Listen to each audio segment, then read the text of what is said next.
Thank you, Jana, and thank you, Wahala, and I know, is Chairman Macaro there? Where? Over there, all right, excellent. And so grateful to the Pechanga Band of Indians for hosting today. It's a treat to join you here at DOE's Tribal Energy Summit. This is gonna be a fun one. Why is that? Yes, because after 3 years of deepening our consultation, of wrangling legislation, of standing up billions of dollars worth of new programs, today, DOE is announcing some huge awards. So just stay tuned before I get to that. I want to share a quote that's on my mind. There is this old adage that says that leadership is planting trees under whose shade you will never sit. And its meaning, of course, is clear, that we have a duty to think and to act beyond self. We have a duty to leave our children and our grandchildren to 7 generations a better world than the one we were born into. Or as we often say in my family, we must leave the campsite cleaner than we found it.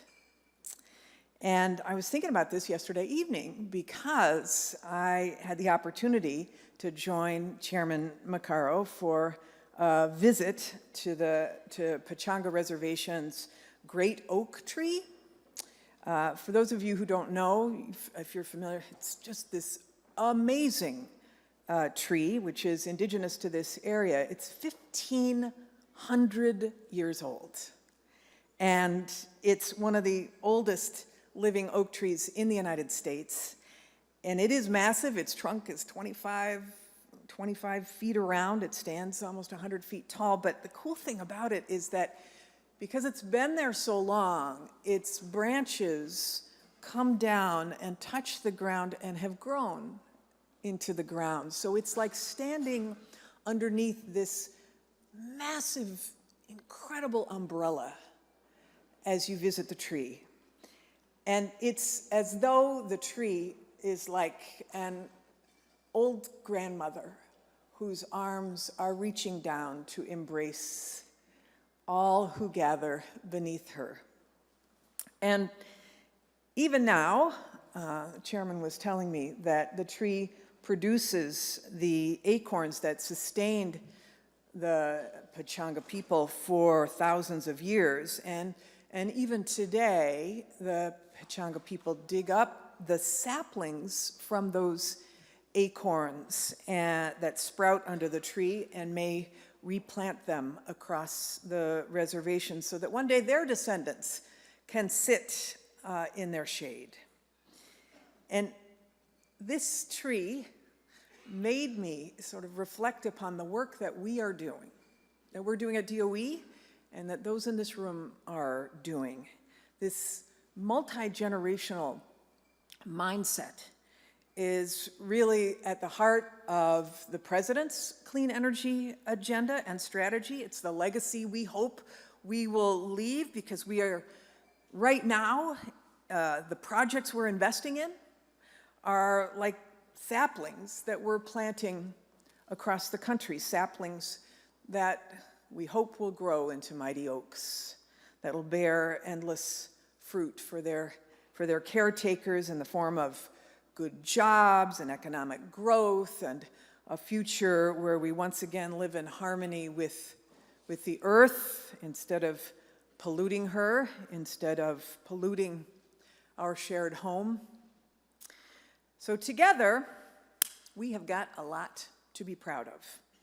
$66 million awarded so far to tribes for grid resilience projects, nearly $250 million available for tribal rebate programs, $20 billion in loan authority available for tribal energy projects at scale, and so much more.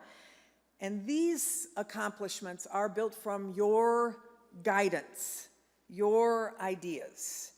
I hope you see that in our new and improved funding opportunities. I hope you see that we're trying to make those opportunities more accessible, more sustainable. It's not perfect. We still got a lot of bureaucracy. We know, but we're trying to, with lowering cost share requirements, with fewer archaic qualifications. We've hired dozens of new tribal liaisons. We've deepened our consultation and engagement around co-stewardship.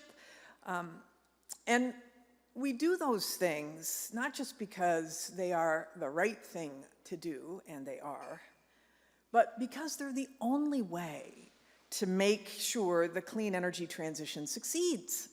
They're the only way to bring about the sweeping and lasting change that our children and our grandchildren deserve. So, brings me to today's announcement. Last year, we opened at DOE a new funding opportunity through President Biden's infrastructure law for energy improvements in rural or remote areas. This was not specifically for tribes. It was just energy improvements for rural and remote areas. Today, I'm thrilled to announce that we have selected 17 projects overall to begin negotiations with. And of those 17, 12 are by tribes, for tribes. 12 of this, that's 70% of these awards went to tribal nations and tribal projects. And you know what? Because this was a competitive program, right? Just so happens that tribes submitted overwhelmingly great projects to be able to fund. And not only did you win 70%, but collectively over $200 million. This is the largest amount that the Department of Energy has awarded to tribes for energy projects. It is historic. Historic! So, I am going to ask that the tribal leaders and representatives from those 12 projects please stand so we can see who you are and congratulate you. Please stand up.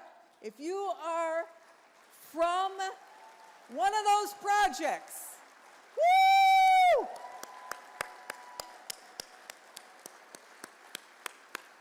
Bravo! And if you didn't apply, there'll be more chances. But for those who did, congratulations. Together, these projects are actually going to serve 30 tribal nations, from Alaska to Wisconsin, California, New Mexico, and each one carrying a potential for generational change. Let me give you a couple of examples. On Navajo and Hopi land in Arizona and New Mexico and Utah. All right. The rowdy table over here. Native Renewables is going to install home solar and battery systems for 300 tribal homes. Now that is powerful because in the sunniest part of the country, thousands of tribal homes simply do not have electricity at all. They rely on flashlights and batteries. If they have a generator, they drive 45 minutes to town to fill it with gas. If they don't have a propane refrigerator, they go buy ice almost every day. And home solar flings open wide the doors of opportunity and comfort for more fresh, healthy food, for running water, for internet access, for remote school and work, for just making a pot of coffee. And some elders have lived in these homes for generations, and they never thought that they would see electricity in their lifetime, and now they will. And their children and grandchildren will as well, who could also live in these homes for generations more. So great. Then, in Washington State, the Yakima Nation, I know they're here too. Where are you? Yakima? Somewhere? Okay. They're going to convert old irrigation canals, there's a lot of canals, and they're going to turn them into highly efficient solar and micro hydropower system. So they'll build solar over the canals, so the project won't disturb cultural resources. And that really means something to elders who still remember the rush of new energy development. They still remember places like Celilo Falls, the roar of the falls, and then the deafening silence as it was swallowed by Dahl's Dam to power the growing region. And with this new project, the Yakima people will prove that clean energy and responsible development can and must go hand in hand. And they'll make sure that young people won't have to rely upon stories about sacred sites. Instead, they'll come to know those sites and cherish them and protect them for the generations to come.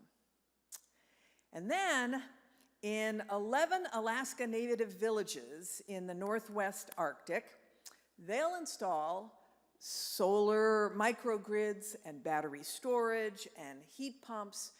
And what's more, the villages, I don't know, is anybody here from the 11 Alaska Native villages? Yes, yes, all right. Thank you for coming all this way to Southern California for this. So great. But it's my understanding that the villages will own their projects. So that means they can sell the power to local utilities for roughly $1 million a year in combined revenue. And this is significant because for decades, so much of their budget has gone to importing diesel fuel, which runs about $10 a gallon on average. And some households spend up to 60% of their income on energy. And now these villages could offset families' utility bills and build community resilience funds, and even, as some are thinking, send young people to college. And imagine they could train those young people for careers in clean energy, could find good paying jobs, could bring their skills back to build new projects at home. And they could start their own families and raise them in the peace and quiet, the clean and clear Alaska air that comes with turning the diesel off. These are just 3 of 17 beautiful stories of new promise and potential. And we're so proud to help bring them to life. And they're just from one funding opportunity. We still got so many open. I know Wahala talked about a couple. DOE staff I know is in the grand ballroom here to answer any questions. Plus, we've got the Tribal Resource Guidebook that Wahala mentioned. And that, in case you didn't write it down, it's energy.gov/Indian Energy/guidebook. Energy.gov/Indian Energy/guidebook. Lots of opportunities. We've got our Energy Efficiency and Conservation Block Grants, EECBG. These are formula grants. You don't have to compete for them. You just need to get applications in. The tribal awards are small, from 10 to 20,000, compared to maybe what it takes to apply, but you can team up. You can pool funds. If you don't want to manage a grant, you can submit a streamlined application, get your money's worth in technical assistance or equipment rebates. So we just don't want you to leave dollars on the table. And then second, as Wahala mentioned, there's our Office of Indian Energy's annual funding opportunity, and awards there can be up to $5 million each. Third, we have our Loan Programs Office. You know the drill, 10 times the available loan authority, no direct application fees, no need for a partial guarantee from a commercial lender. And while it might take a little bit longer to get a conditional commitment, our loans are roughly $100 million or more. And without getting over my skis, we'll have more to say on this program very soon, so stay tuned on that. And finally, we've got the President's tax credits for clean energy deployment. Historically, tribes have not been able to take advantage of these kind of tax credits, but no more. Not only are tribes eligible, but tribes are uniquely positioned to reap the benefits in full. Here you get the credits back in cash. So imagine this, your tribe maybe wants to build a community solar project. So first, you can get 30% back if you pay workers prevailing wage and use registered apprentices. There's another 10% stacked on top of that, so 40% if you source materials made in the US, so US-made solar panels. There's another 10% on top of that if the project is in an energy community, like many of your nations. Another 10% on top of that if the project is on tribal lands. Another 10% on top of that if the project primarily benefits low-income households. That is 70% off of your project costs. That's amazing. And that's the maximum benefit. But woo! You guys, we gotta take advantage of this, right? Many of these credits are uncapped and they're on the table for at least a decade. But nonetheless, we want to act quickly, so we encourage you to think about that, and community solar projects are the top of the list, I think, for many. And I will say you can also invest your cash back in new projects over and over again. In fact, you can seed a whole orchard of mighty oak trees where future generations can rest in their shade. The great oak tree that I described, the Pechanga oak tree, has come to, I think that was me, has come to embody for the Pechanga Nation, the Pechanga Band, 4 characteristics: strength, wisdom, longevity, and determination. Those 4. May we all embody these characteristics. The strength to move our people in new energy directions. The wisdom to recognize that new direction cannot damage our planet any longer and must heal it. The longevity to see it through and to plant those saplings for future generations. And the determination to stay the course and make it happen. Every generation gets one opportunity to set this kind of change in motion, if they get one at all. This is ours. Let's seize it together. Thank you so much.